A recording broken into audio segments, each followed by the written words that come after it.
What is up, everybody, and welcome back to another episode of the All Things Liverpool podcast with me, Anish Dogra. It's been a few weeks since we last had our last show, but it's been a busy couple of weeks, especially with the transfer market and a lot of ins and outs. Mainly outs, of course, with everything that's happened in the last couple of weeks. But good nonetheless, and now officially we are in the new season, so it's a brand new campaign underway.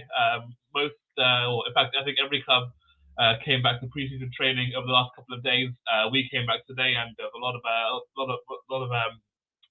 players who came back, including a couple of our new players, Fabio Carvalho and Calvin Ramsey. So hopefully they can hit the ground running and impress Jurgen Klopp and their new teammates, and hopefully they'll do well for us over the course of the season.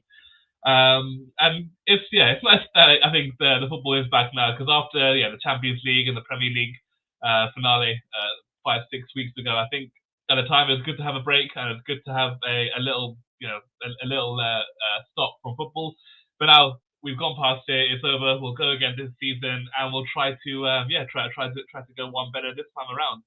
Um, and of course, with the signings that we have made, especially with Darwin Núñez, we'll see how he beds in. And of course, keeping the large majority of our squad. Of course, Mane is not going to be here this campaign, neither is Divock Origi or Minamino. But hopefully, we'll still have enough in the team to be challenging for the major honours. And one thing that has made a big boost to our chances this season, and as you can see right there, and as you probably have read all about it, is Mohamed Salah's new contract. So it's finally done, all done and dusted. A new 3-year deal to 2025, 350k a week, which is the base figure, or the main figure that everyone's looking at. Of course, I think I was reading David Maddox's report, and I think an extent of those wages is based down on like performances and trophies, and how much you can help Liverpool win those extra pieces of silverware. So it's a good deal, I think, with the way they structured it, the way Salah's happy enough to agree to it, and it's even mine. I think that's the biggest thing, because after Mane leaving, and that having that kind of like unsettlement, when you're losing such a big player and a player who's still at the top of his game, and then having to like rejig your squad a little bit, because Mane, with how much he's done for Liverpool over the 6 years he was here, he was unbelievable, and he was so dependable. And other than the season when there were no fans in the ground, he was basically non-stop for the whole time. So losing Mane, of course, a blow, but you move on. But then if you lose Salah, Firmino as well, then you're looking at a big gamble, really, with how your season is going to go. Of course, you can sell, like, if Salah didn't extend that contract. Of course, you could have sold him this summer, get 40-50 million for him, and go and get someone like a Jared Bowen or a Rafinha or a Saka, someone like that. But now, with him staying, with him confirming his future at the club, it just puts everything to bed. We know that in January there will be like no such thing like as a pre-contract offer, which would have been on the table had he not extended his terms, and it just puts everyone's mind to rest. And of course, with £350,000, it is a lot of money. Over the course of last season, when we had these podcasts and we were talking about Salah, whenever there was an update in a situation, there was always a debate about whether you should or should not give him that money. And of course, there is an argument to be made that based on his form from January to now, he may not deserve it. But I think any top player, as they say, form is temporary, class is permanent, and Mo Salah up until January was, he was in Ballon d'Or contention, and no one was really arguing that point.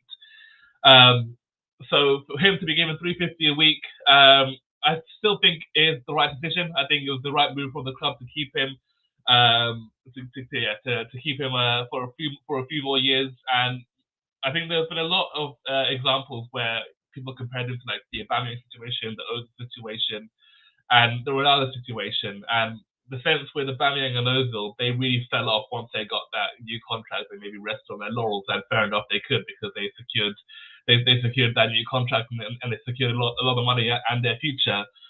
But you look at Ronaldo, for example, getting big contract after big contract because he warrants it. Because if you look at him and his physique and the way he keeps pushing himself, and he still is pushing himself at 37 years old, you can kind of see that in Salah in a way. When you look at the way Salah is built, I don't think there's an ounce of fat on his body. So he clearly works out. He clearly trains very, very hard, very, very well.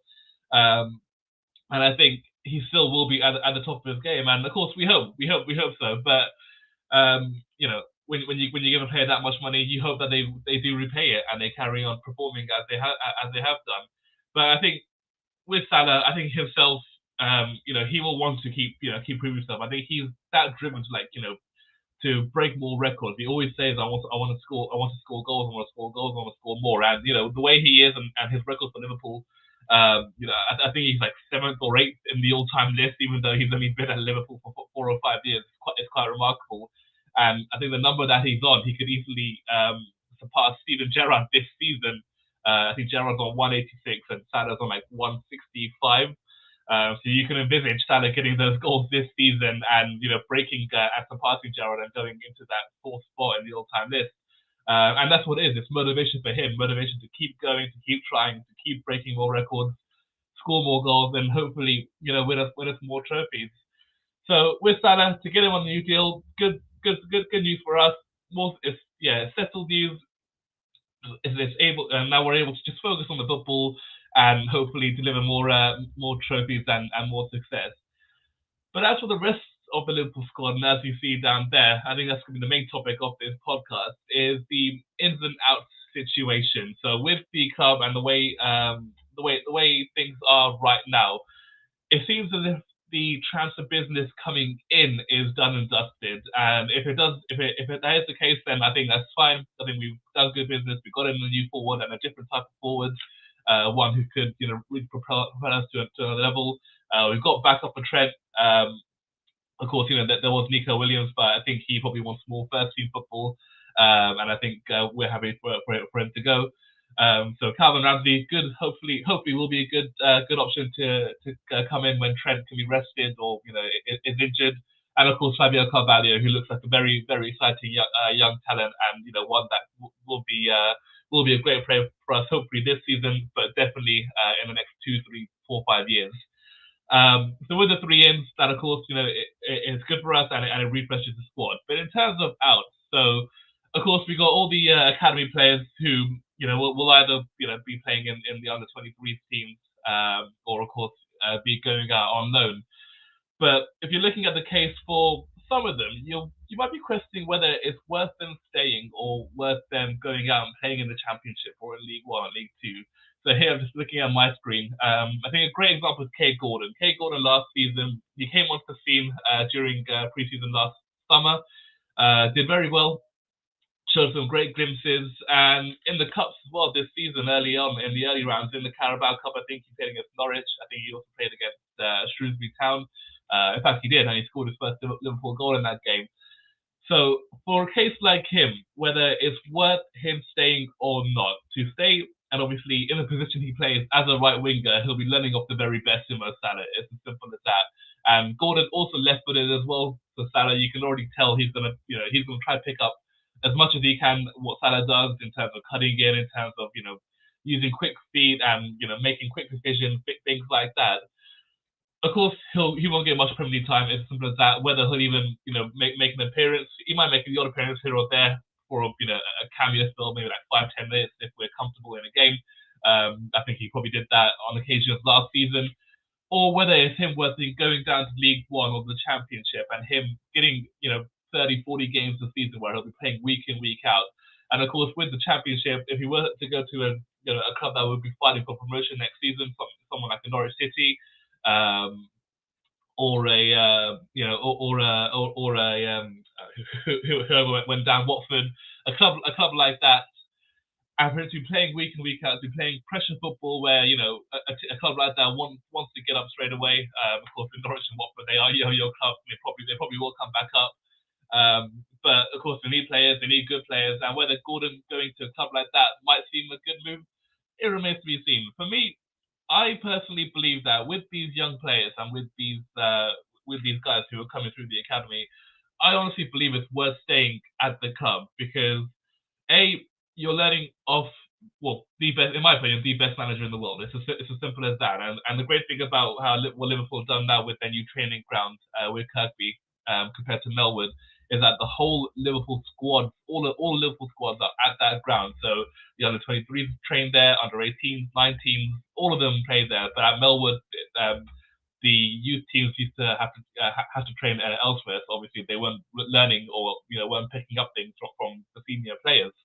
But now, of course, that's much different. And with someone like Cade Gordon being at the club, staying at the club, of course, getting a whole preseason, which will be very good for him. He was back in training today, and hopefully he made a good impression.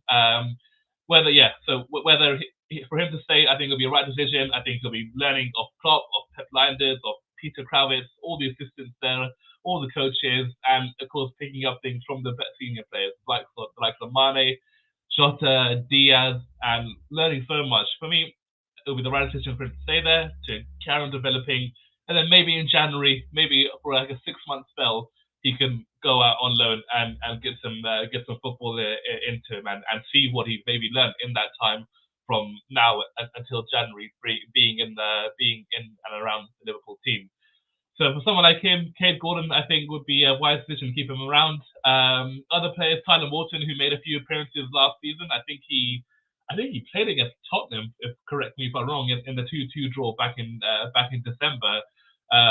So again, another one who, I think will benefit from maybe spending a few like the first half of the season at Liverpool and learning off Milner, learning off Henderson, Fabinho, how to dictate in midfield, Thiago as well. So again, staying at the club, learning off the best, and developing your game that way. Then we got Reece Williams, who I think will probably look to be sold or loaned. I think I don't think he has a future at Liverpool, and I'll always love him for what he did in the back end of 2021 when he came in alongside Nat Phillips. I mean, that picture on the final day against Crystal Palace with the cuts and bruises, and all the and the little like blisters everywhere, but they were absolute heroes, and without them we wouldn't have gotten to Champions League in that run towards the end of the season where we were winning a lot of our games and getting a lot of clean sheets. He was phenomenal, and he'll always be we'll always thank him for that. But for him and for the 80 years now, just looking at him, he's in his 21 years old, so he's still at an age where he could maybe be loaned out. I think he could maybe play at the lower level of a at the Premier League, somewhere like a Bournemouth or maybe Newcastle, I guess, something like that. Aston Villa perhaps, where he can be learning and play more regular football and hopefully Premier League football as well. So if he were to get a loan to a Premier League club, I think that would be great because he could still have a future at Liverpool going forward. Like I said, 21 years old, so he still has a lot of time ahead of him. He can still have a career at Anfield, but whether we sell him or not this season remains to be seen, and whether he can make that step up, of course, remains to be seen.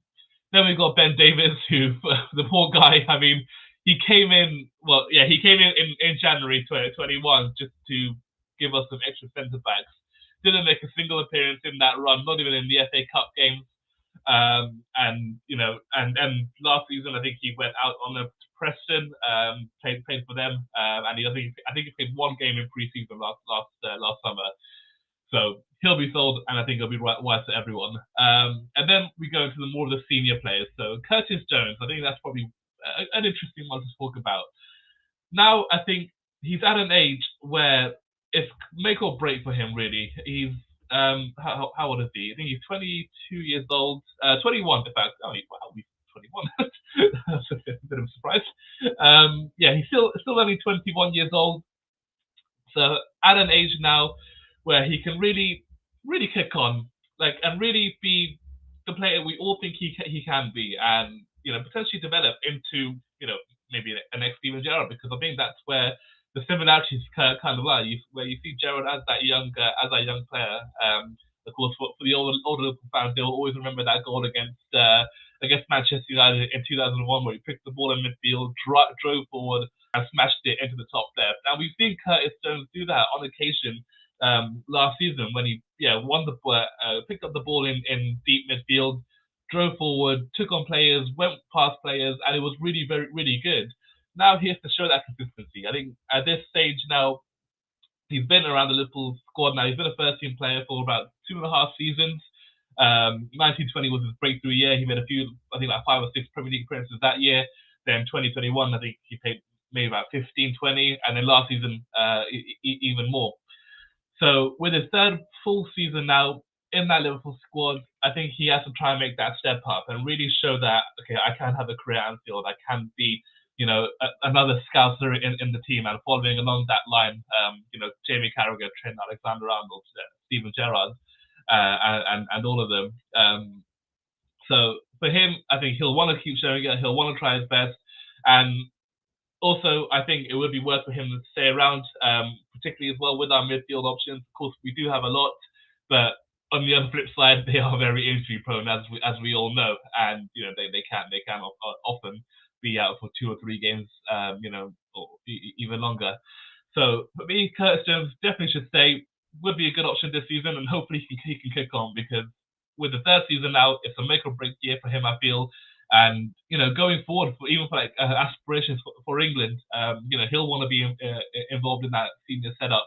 He's 21 years old and he's still playing for the under 21s. And of course, not to make comparisons, but Trent was playing for England obviously when he was just in his early teens, and just breaking into his 20s.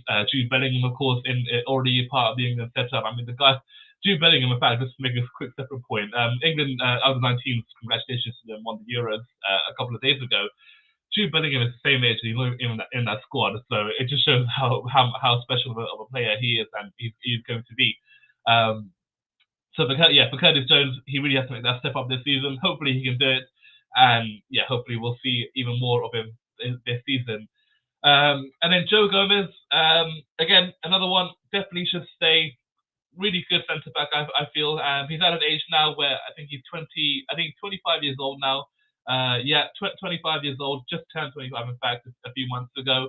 So really at an age now where he should be maturing into a top centre back in the league. Of course, it's a bit difficult for him with Van Dijk and Joel Matip still around, still absolutely the top of their game. But for Gomez, he can really show that this season. I can put my injuries behind him. Let it all go, focus on being fit, keeping strong. And when Joe Gomez is fit, he's a unbelievable centre back. I mean, I think in 18-19, during that first half of the season, he was the guy who lined up alongside Van Dijk, and I think Matip just wasn't picked, even though Joel Matip was available. And it was the same again in the title-winning season. Gomez was the main man. He was the main centre back to line up alongside Virgil. So he clearly has got a lot of talent, still has a lot of potential, still has time on his side. Hopefully he'll stay injury-free this season. And of course, another one who's actually got, I think, his contract is running out. I think it ends in the next 2 seasons or so. And hopefully we'll get him to agree, extended terms. And if that is the case, it could be a sign from the club, from Jurgen Klopp, from all the main people around the club, that they think Gomez can still be a top centre back for the club. I certainly think so. I'm sure a lot of Liverpool fans would agree as well. And hopefully this season we'll see even more for him, and we'll see him compete more for that centre back spot alongside Van Dijk, and battling it with Matip and Konate. So with Gomez, then we've got Kelleher, no brainer, definitely wanted to stay. As for reliable number 2s in the league, and even across Europe and anywhere really, you can't find many better. Of course, won us the Carabao Cup last season, played a big part in our FA Cup run as well, in our run to the FA Cup final and winning it. So hopefully he'll want to stay and carry on competing for that number 1 jersey. And again, a bit like Gomez, I think it's a case of being patient for him, because yes, goalkeepers do last forever, and Alisson is only 29, maybe 28 in that rough bracket. So Alisson will still be around for a long time. But Kelleher in his early 20s still, and if he's patient enough, if he remains consistent, if he keeps on progressing as he has done in every season he's been at the club, then I don't see why not he can't become Liverpool's number one day. So hopefully he sees that. Hopefully the club can convince him to do so, and he can, he'll stay at the club for a long period of time. And then we have Oxlade-Chamberlain, which I think right now is probably the most it's the most decisive point really with our ins and outs, because with Oxlade-Chamberlain staying there, that means we've got him, Curtis Jones, James Milner, Jordan Henderson, Fabinho, Thiago, and Naby Keita as our central mid options. So 7 midfielders in a team where we play 3. And Fabinho is that, that's his spot. No one else takes it from him. Henderson fills in there from time to time, as can Milner, but Fabinho will always play that. So essentially, it's 2 midfield spots for either that right centre mid position or left centre mid position. And for me, Oxlade-Chamberlain, year on his contract, whether he'll extend or not is a question. I think what the mood is around the club is that I don't think he'll be given a new deal. I think if he won't be given a new deal, and if he wants to leave this summer, he will be. And I think the rough figure they want is about £10 million. And if he does go, great. Obviously it's been okay. It's not, it could have been better. In fact, it would have been better had he not had that really bad injury against Roma in the Champions League in 2017, his debut season. And I think it was at the time as well when Ox was really showing to be a top centre mid. He was really growing into his own. That spot at I think it was at right centre mid, because he had that good relationship with Salah on that side. It was really becoming his, and he was really showing that I could be. I think his idol was Steven Gerrard. So obviously no one could ever compare to Gerrard, but he was definitely along the lines, and he was looking good. But that really set him back. He was out for pretty much the whole of 18-19, and then 19-20 came back, looked okay in some matches, but again was constantly rotated in and out. Had a few injuries here and there. Same again in 2021. Same again last season. But with Oxlade-Chamberlain, in fact, there was a period last season in January when Mane and Salah and Keita were at AFCON. Oxlade-Chamberlain was really, really good. He was the guy who was getting our goals. I remember he got the opener against Brentford in a 3-0 win in early Jan, and he got the second goal in a 3-1 win away to Palace. So he gets decisive goals and important goals, and he can still score them. So for Oxlade-Chamberlain, if he can show that consistency, and he also been unlucky as well, because I think as soon as Salah and Mane came back, that's it. He was out of the team and he was never injured. He just completely left out, wasn't even on the bench some weeks. So he clearly still has it, and he can do it. Now I think he has to show like more of a different side to his game. He can definitely get goals. We've seen that even in the seasons where he was in and out of the team when he played. Often he would get a goal, particularly in the cup matches. So if he can show more to his game, show a bit more aggressiveness, a bit more energy, a bit more what Jurgen Klopp wants, then I don't see why not he can't be an important player for us this season. And compared to all of those other midfielders we have, he's the only one who can really get a goal. Because obviously Fabinho only takes penalties. In fact, he scored quite a few last season, but often there were penalties when Salah wasn't playing. Henderson is more of an all-rounder. Milner doesn't score anymore, and Naby Keita can't really score. Thiago, more of a playmaker, more of like a Xabi Alonso kind of player. And then that basically leaves, and then we've got Curtis Jones, of course, who is still progressing. So that essentially leaves Oxlade-Chamberlain as our probably only out-and-out goal-scoring midfielder. And I remember Steven Gerrard saying at the end of the game against Real that Liverpool needed a midfielder who can score goals from that position. And Oxlade-Chamberlain, he definitely has it in it. He definitely is able to get a goal from midfield, to make those driving runs. And I remember there was a goal against Man City. Two goals, in fact, I think they're both worth talking about. It was the 4-3 league win in January, and it was a 3-0 Champions League win in April, both in 2018. And the kind of goal he got, it was from midfield. It was picking up the ball in 40 yards from goal, driving forward, and then lashing one in from about 25 yards out. And that's what he's capable of doing, and he has done on on many occasions, and he can keep on doing it. So hopefully he gets more chances this season. Hopefully he impresses in the next, in the next month during preseason in the fixtures that we have, and he's able to show that, show Klopp, show the team, show everyone that he can still offer something to this team. And who knows, maybe he might get a contract at the end of the season. And if he does go, good luck to him. Thank you for the service, and and hopefully, yeah, he can still have a good career.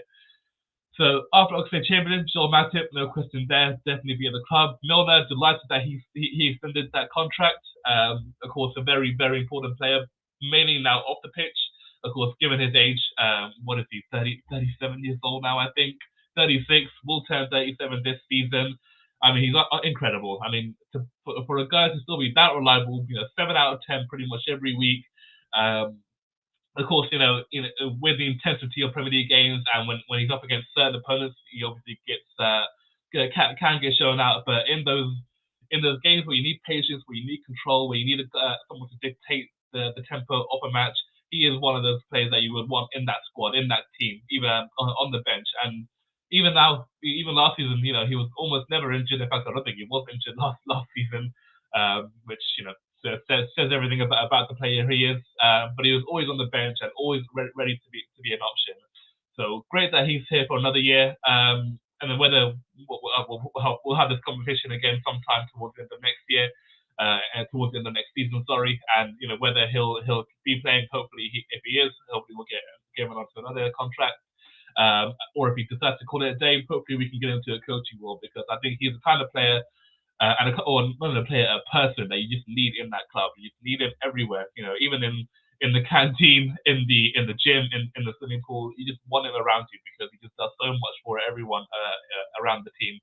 And I think Trent Alexander-Arnold mentioned it after the FA Cup win, that without James Milner in the squad, we did not win half the things that we've won in the last few years, and that says it all. So Milner, great that he's saying, and yeah, hopefully he'll be able to do everything that he has been doing ever since he put on the red shirt in 2015. Robertson, no question there. Henderson, no question there. Fabinho, Tsimikas, Harvey Elliott, yeah, this is a good one to be on. Good signs last season. I mean, unfortunate. Of course, he had that horrific, I think it was ankle break against Leeds in September. That's like the fourth game of the season. And he was showing really good signs. He was playing in the big games. I remember when we played against Chelsea in the third game of the season. It was the 1-1 draw at Anfield. I mean, he started that match. That was at a time when Thiago was on the bench and available. Keita was available as well. Curtis Jones, Oxlade-Chamberlain too. But Harvey Elliott played in that game, and he showed really good stuff. Of course, he got tired after an hour, as you'd expect. He's still only a teenager. Still won't be able to complete a full 90 minutes, but he'll be able to do that sooner or later in the coming years. But again, kind of similar to Curtis Jones, kind of has to push on again this season, really show that he can make this next level. But it's also interesting into where that could be, because obviously when he was at Blackburn and when we signed him, and when he was at Fulham, he always operated on that right channel where Salah plays. But since he came out to Liverpool, he was using that midfield three whenever he played last season, and of course in those opening matches, he was part of that midfield three. So whether he'll still be used there this season is another question. If he is, then of course he has to work on the defensive side of his game, because as you see with all of our players, all of our senior players at least, they all have a defensive mind, and they all know how to sniff out danger, where the danger is coming from, and how to stop it. So Elliott, of course, has to develop that game. I have no doubt that he will, because as a young player, you can be molded very easily, and that's exactly why the club has a policy of signing very young players, because they can be molded, they can be shaped into how Jurgen Klopp wants them to be shaped. So hopefully Elliott has an injury-free season, nothing freak like what happened last season, and he's able to progress even more, get more goals, get more assists, and contribute to the team.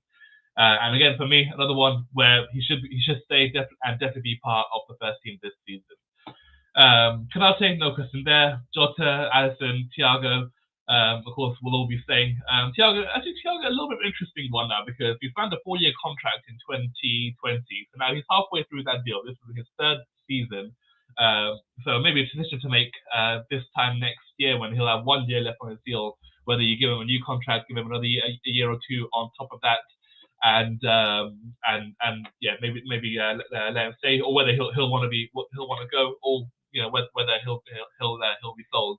For me, I think the likeliest option is that he will leave at the end of his contract because by then I think he'll be 33. Yeah, because he was 29 when we signed him, and then so 4 years later he'll be 33 years old. And I think by then he'll maybe want to return home, maybe go back to Spain, play in a slower pace where obviously he can control the game a little bit more, and it's not as intense as Premier League matches are. And then the next big one, of course, is Naby Keita, which has always been the one that's divided Liverpool fans. I mean, since he came in 18-19, showed really good signs initially. I think there was a couple of games in the beginning of the season where he was looking really, really good, really exciting. Looked like that number 8 that we once famously had, and just seemed like the guy that would propel us to another level. But with injuries, maybe the pace of the Premier League, it's just not worked out for one reason or another. But he's still only 27 years old. So for a footballer, this is the prime years of his career. This is the time where he now has to show that, yes, I am a really good footballer. I can cut it out in the Premier League. I can play 50 games a season, and I am worthy of that number 8 jersey at Liverpool. And with obviously the situation with him, he's got 1 year on his contract as well, so could go next season for free. But the word around is at the club is that they want to give him a new contract, and I think it's likely that he would sign a new deal if presented with one. And I think it's okay. I'm still in the Naby yes boat. I'm still on his side. I still want him to do well. I still think he can do well, and I always hold hope for him because there were periods last season. I think in and around autumn and the beginning of winter where he was looking really good. He was playing week in, week out, scored against Man United, scored against Atletico Madrid, got some really big goals, some really great goals as well, some really spectacular efforts. And I think he still can do it. I think he can be the player that we all thought he would be. I think he can show why we paid 50 million for him in 2018, and he will be a great player for us. So hopefully he proves me right. Hopefully he proves all those haters wrong, and is able to show that I am a very, very good footballer. And then as for Bobby Firmino, of course, absolutely wanted to stay. I don't want him to leave Liverpool. I mean, everyone obviously felt very sad after Mane left, understandably so. But for me, if Bobby left, I think that would hurt way, way more because for me, Bobby was the man. He just was, still is. Like, he was the guy who just made that front three. He was the guy who brought in Salah, brought in Mane, helped them to go to another level, and was just the linchpin in that Liverpool attack. And the way he plays, the way he still plays now, I mean, he plays like a street footballer from Brazil, with the skills and the little tricks and the back heels and the no look goals and the no look passes. So for me, I would absolutely want him to stay. I want him to have another contract, at least for another 3-year deal, like Salah got. That'll take him to his mid-30s, and then by then, maybe if he wants to go back to Brazil, go to Spain, or whatever, then fair enough. But I still think he's got enough to offer Liverpool. He still can come up with a goal or an assist here and there. And I don't know about you, and I didn't really talk about this after in the reaction to the Champions League final. But when he came on, I thought he was really, really impressive. I still thought, there's a player still here. There's a guy who can still influence the match. There's a guy who can still win a match for his team. And the way he orchestrated moves in that Liverpool attack whenever he got the ball, it was very, very impressive. And it was, nothing less than what I expect from Bobby Firmino. So, of course, there are rumours right now where Inter Milan are preparing an offer, something about £20 million, which for me is a bit of a joke. I think he's worth at least the same as Sadio Mane. In fact, I think Mane, even though Mane had a year's contract, I still think he should have been we could have got more for him. And Bobby Firmino definitely at least I think would be worth at least 30 million. Even again with a 12 months left on his deal. But hopefully he's not sold. Hopefully he doesn't leave for free next season, and he does get a new contract and does sign it, because I think, like Salah, of course Firmino didn't play as often last season due to injury, but it's that continuity, it's that stability that you have in that Liverpool attack, that you know what you're going to get from Firmino. You know he's going to be delivering. You know he's going to be trying his best every single week, and he will still be a good option for you. And he knows how to play in this Liverpool team. He knows how to link up with the teammates. He knows how to create attacks and all of that. So hopefully he stays, and hopefully he gets a new contract. And that is, I think, pretty much it for all the Liverpool squad. We've of course got Trent Arnold, no question there. Van Dijk. Fabio Carvalho, who of course is now a Liverpool player. They confirmed everything at the club on Sunday, I believe. So great that we've got him. Hopefully we'll see. We'll see what he's about in pre-season, and hopefully we'll see what he can do in the Premier League and Champions League and the cup games as well. Then of course the front three: Diaz, who I'm hoping will have. I'm not hoping. I know for a fact. I think we all know for a fact that he's going to have a spectacular season. I mean, to what he did when coming in January, to come into a new league, a difficult league, a new style of play, doesn't know English. Of course, now I would expect that his English is better, having been in the country for 6-7 months. But the way he gelled with his teammate, that relationship on that left side, of course, with the way we play, we have our relationship with our fullback and our wingers are very, very important. So him and Robertson on that left side, it just seemed like they've been playing for so long. And of course, I hope that will get even better this season. And now, of course, with Mane gone, I think that pretty much settles that position at left wing. Of course, Jota can play there, but for me, he's better up front, better as that false 9 or even number 9.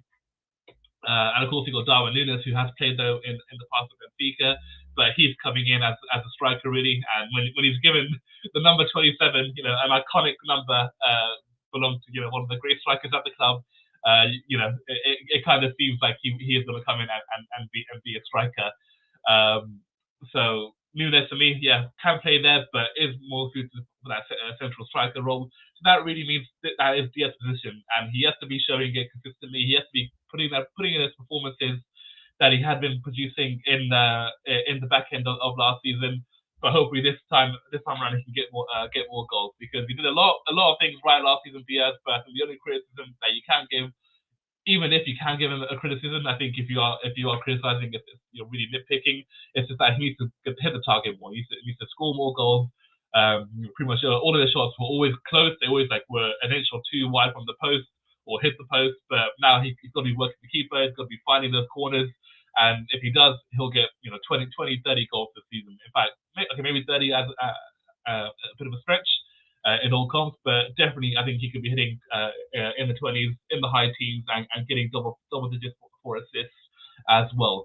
So hopefully more things will come from Diaz. A whole preseason, he had a summer off as well, and hopefully he's recharged, refreshed, and ready to go for this season. And so will we, to be honest, because of course now we are in the new season. 22-23 has begun. I think our first preseason game is on the 12th of July, which is a week from tomorrow. I think we are playing. I think it's Manchester United in Bangkok. Correct me if I'm wrong, but I know we're playing somewhere in Southeast Asia, and I know we are playing Manchester United. So we have them, and I think we have one more opponent in that tour. Then we come back and we got a few more games in and around here. Then of course the Community Shield at the end of the month, which of course a game where you celebrate it if you win. It doesn't matter if you lose. It's always one of those. That's how it goes with the Community Shield, and that's how it always be. And hopefully this time we can actually win one, because I think we've lost the last 2 or 3 now. After 18-19 when we finished second, we played Man City, lost down penalties. 2020 lost to Arsenal on penalties after winning the Premier League. So hopefully this season we can actually get our hands on it, and technically it would be the treble, not the treble, but a treble, and it would be nice to get our hands on it. So anyway, that is all we've got for today for this podcast. Hope you've all enjoyed it, and we'll see you again soon. Bye bye.